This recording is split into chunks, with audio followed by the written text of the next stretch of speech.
Welcome to the Love Intervention. I'm Pastor Evans. I'm Mrs. Evans. So today we're going to talk about something that affects a lot of marriages. Right. Dealing with elderly parents and losing a parent. Right. So during our 18th year of marriage, my mother-in-law, his mom, she began to show signs of aging rapidly. Really. Mm-hmm. His sister was her primary caretaker, but we had an opportunity to care for her during her more spry years. Just helping out. In 2016, we moved closer because we saw that she was aging, and in 2017, we really started to drive her different places because before we hadn't really been helping out with the transportation part of her care. When I was 20, before we met, my dad had gotten sick.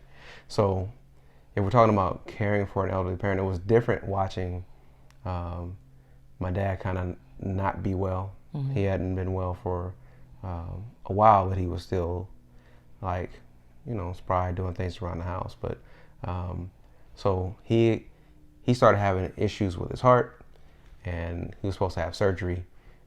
So watching him kind of deal with those thoughts and emotions, not so much feeling sick. I didn't really see that with him. With him feeling sick, it was more like he was dealing with that. He went in the hospital to have a procedure, and then he didn't make that out. So it was a little more abrupt. I had time, and that's one of the things that I think, I don't know if it's true or not, so I won't say that God does this typically, but I believe that for both of my parents, God gave me a little bit of time to, right before they passed, to have an interaction with them. Okay. So that I wouldn't feel like I didn't get to say, or I didn't get to communicate what I wanted to say to them. So with my mom, the thing that was tough was, even though we were closer, it was still tough to do as much as we wanted to do. And my sister was doing a lot of that stuff, mm-hmm. a lot of that work. So her perspective, if she was here, I guess her perspective might be a little bit different. Right. Because she was there daily with my mom as she was kind of having a hard time. So how did I feel about it? I felt like I should have taken better advantage of the time that I had. Mm. I'm not a phone talker. I'm not a checker inner. It was tough. Okay. So for me, during this part of our journey together as husband and wife, during this time, watching his mom age was a little bit different for me. A whole lot different, because obviously I wasn't born her daughter. I became a daughter later on. And initially, she was like, "Who is this chick?" And she would do things like, "Oh yeah, so the family and you," type of thing, because she was having her own struggle with me becoming part of their family, I believe. And we had a lot of struggle, but I'm fantastic, so I won her over. Yes, because I'm fantastic, y'all. And so eventually I was her only child. In your mind. Okay, I was the favorite though. I was the favorite. So being the favorite, okay. Right. I had an opportunity to I felt like I had an opportunity to grow closer to her because of the difficult time that we had blending as family. Mm-hmm. I think that she may have realized her way and embraced me because of that, making up for that time in which, and the times in which she was treating me not well. And because, I mean, my family, my father and my mother, they were just not good people. They were just not good people. And so I didn't really have an understanding of a mother-daughter relationship until we began to grow closer. Mm-hmm. And I know, like realistically, she probably didn't have a favorite child but me, right? So, You know, let that um, go. Go ahead. but I just had a time of my life with her, and so as I watched her age, I didn't want to see it. I refused to see it because I had not had that type of love in my life. I think that as far as caring for an elderly parent, I think that what I didn't realize, and maybe other people don't realize also, is just how important the time is in the time. You know what I Okay. mean? Now, I was used to, I knew she was getting older. I saw her getting older. And and uh, I know how life works, Okay. right? So I know that she was getting older. In the back of my mind, I knew that I had already lost a parent. So in the back of my mind, I knew that it was coming, right? But I think that it happened a little more rapidly than I anticipated, and just didn't take advantage of the time that I had to talk with her because she wasn't uh, um, she wasn't able to communicate in the last couple of months. Right. And spending that time going to see her, and I know this had to be hard on my sister because she was there daily. But when we would go Day down, in and day out. day in and day out, I know it Mm-hmm. had to be hard on her because when we would go down, and I would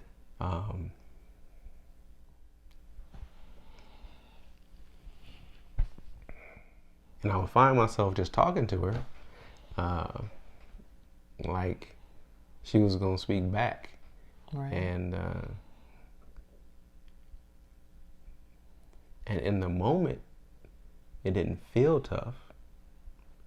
Remembering it now is hard to do, Mm-hmm. but in the moment, it didn't feel tough because I knew, what was going on. So I think that what I learned in caring for uh, an elderly parent is really just take advantage of the time where where they're lucid and where they can where you can communicate and say what you need to say.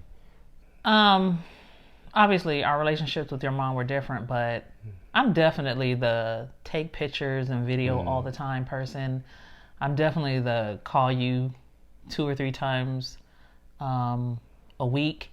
Or I was that person with your mom. I'm not that person with my mother because of our strained relationship. But because she gave me the love, and God knew that I needed the love of a mother and that experience, He did that through her.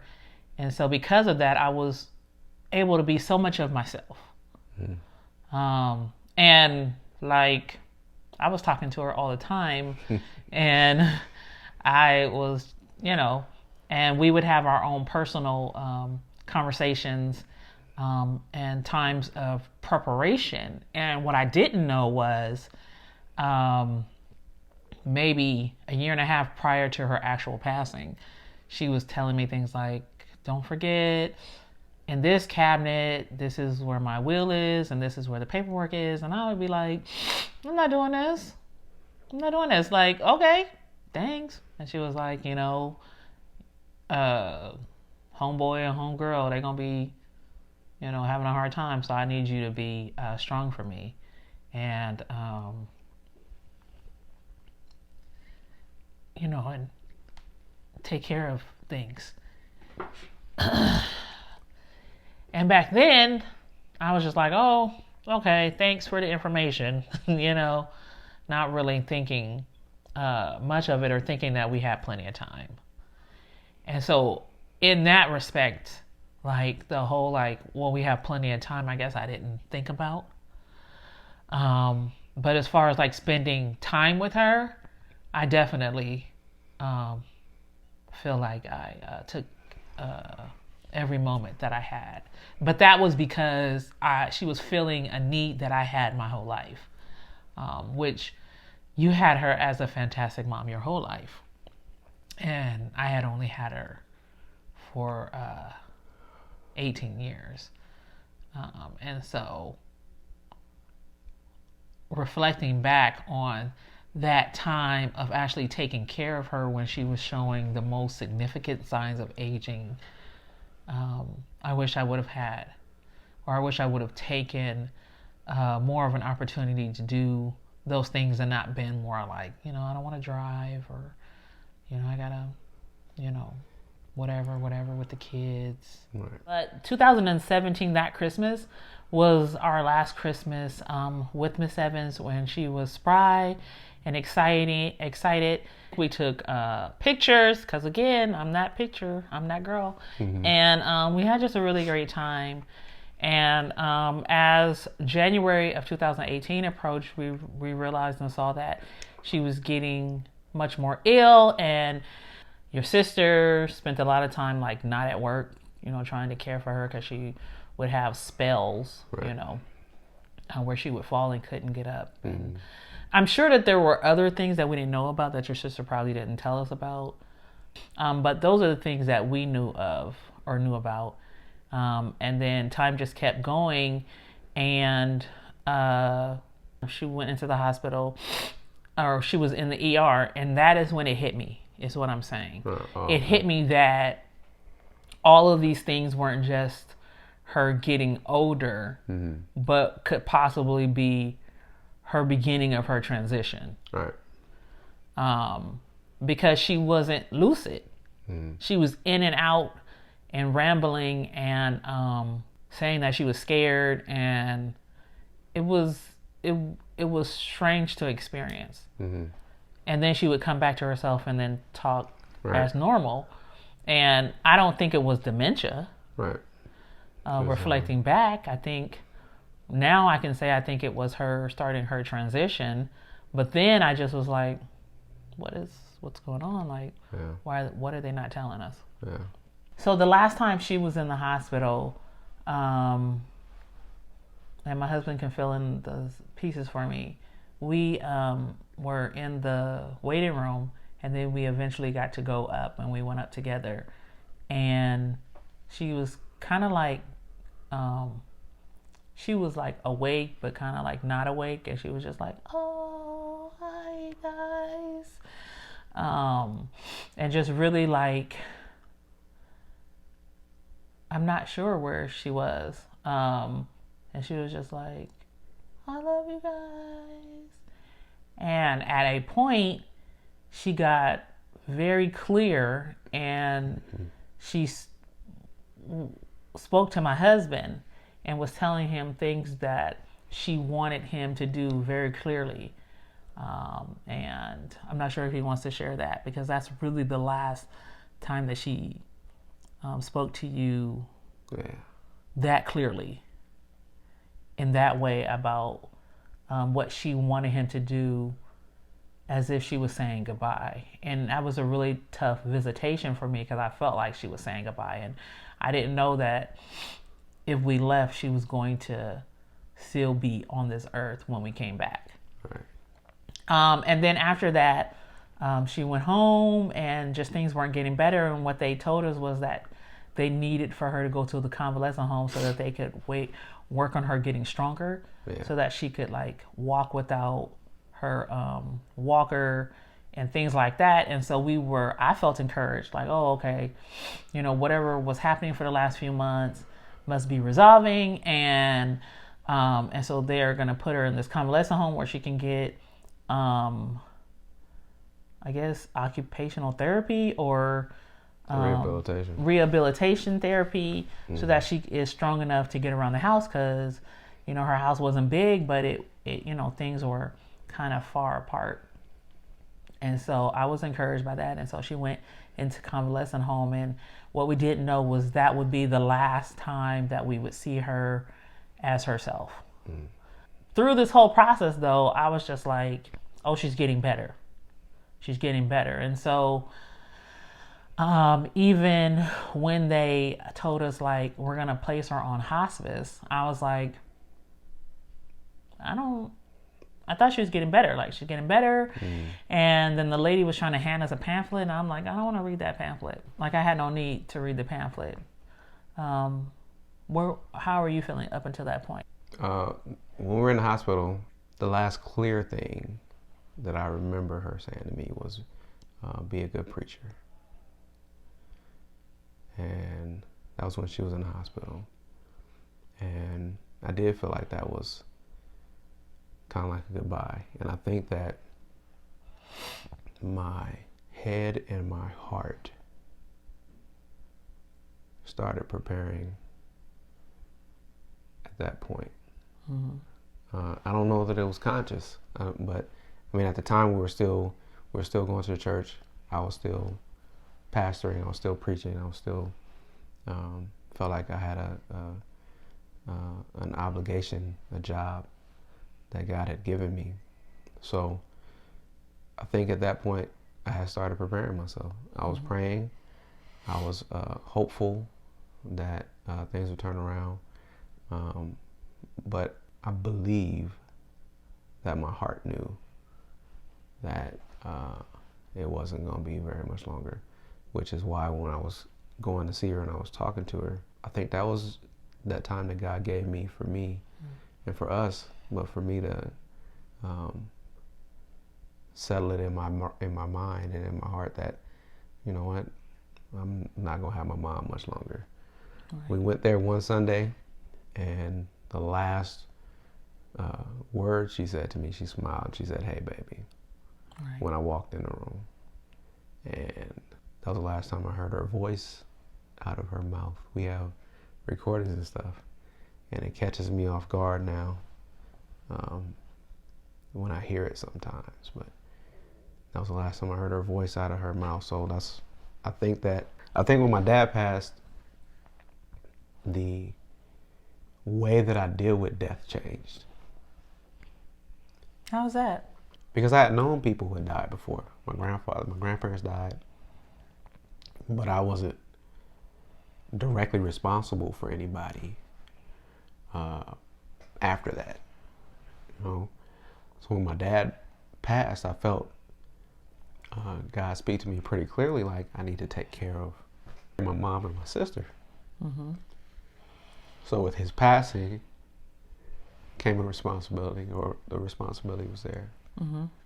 So when my mom is passing, I'm dealing with it, I'm praying about it, but I have to keep moving. Right.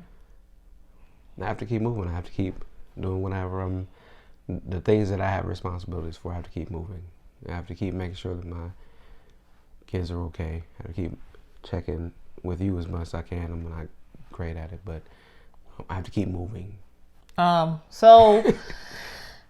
During this time of transition for Miss Evans, when she had left the hospital and we had seen her for the last time as herself at the convalescent home, to the point where she was now at home, I really did not spend any time with her. Like I had spent so much time with her when she was alive during those 18 years of our marriage, that when it came down to the point where, you know, she was a little bit lucid and she was saying like words and some of the stuff wasn't coherent, and then she just stopped talking. She wasn't no longer communicating verbally. I didn't spend much time with her during that time. I kind of felt like an alien in the family. I didn't feel like I belonged, you know, because I felt like this was a time for her grandkids and her children. And I took a step back into what I call the shadows. Because I really felt like this wasn't my time. This wasn't my time to have. And so I spent a lot of time saying like, you know, go say hi to Grand Ree. Tell her how your day was. And then like, oh, you know, and sometimes I would sit in the house and we would be there and I would never go in the room. And I would sit in her chair and kind of like look back, because you could see her room and her bed from where her chair was in the den, but I wouldn't go in there. And I just really felt like it wasn't my time, and that I had made the best of the time that God had given me, even though in the back of my mind I probably felt like, is this her transitioning? In the forefront of my mind, I was like, oh, God can heal her. Mm-hmm. If it's part of his plan, he can do all things. Mm-hmm. And so I was still like, oh, she'll be fine, because they said that, she was just needed to get stronger. And so she's just sleeping more and not talking because she's getting stronger, and it'll be fine. Mm-hmm. Later on, learning during this whole process of us going through her transition, people at church didn't even know she was sick, to the point that she was. And I didn't realize that we weren't communicating. I didn't realize that I wasn't necessarily communicating with you. Like, I think these are the first times you're hearing these things now as we record. And it was just a really different time, because my parents at the time were still alive. My mom is still alive. I don't know if my dad is still alive. I haven't heard anything about it, so I'm guessing that he is. So I didn't have that experience. Like, you had the experience of your father, and now you were experiencing this time with your mother. And I was like, in my mind, I was like, man, I never thought about walking the earth without having a mother and father on the earth with me. Mm-hmm. And how important it is to really just cling closer to Jesus, because he is always there. Mm-hmm. Even when our earthly parents couldn't be there.